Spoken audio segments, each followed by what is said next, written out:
deep in the heart of a dark and foreboding forest, there stood an ancient and crumbling mansion. Its walls were covered in ivy and moss, and its windows were black with age.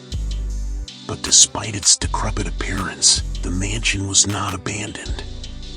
For inside its walls, a sorcerer had taken up residence, and he was rumored to possess the most dangerous and powerful book in all the land, the Necronomicon. One fateful night, a small black cat crept through the forest, drawn to the sorcerer's mansion by an unknown force. As it approached the crumbling building, it could hear strange whispers and unearthly moans coming from within. Without hesitation, the cat slipped through a broken window and into the sorcerer's study. The room was filled with arcane symbols and strange objects, and in the center of it all sat the Necronomicon. The book was bound in leather, and its pages were filled with incomprehensible script that seemed to shift and writhe on the page.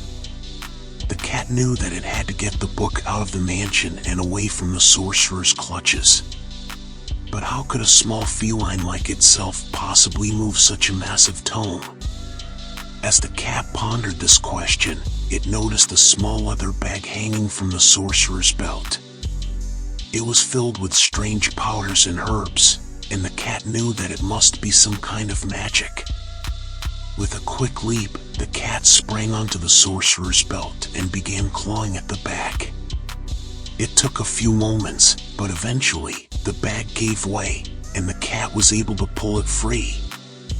The sorcerer awoke with a start, and the cat knew that it had to act fast.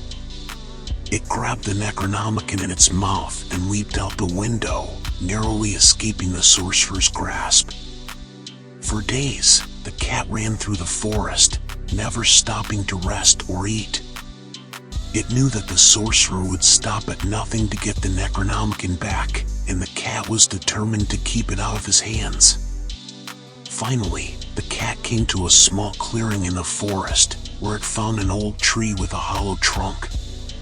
It carefully placed the Necronomicon inside the hollow, covering it with leaves and twigs.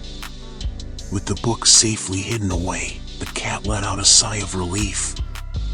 But as it turned to leave, it heard a soft whisper in the wind, a voice that promised unimaginable power and knowledge to anyone who could find the Necronomicon.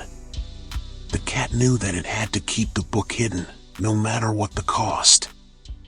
And so it stayed in the forest, guarding the Necronomicon with all its might, knowing that its duty would never be done, for the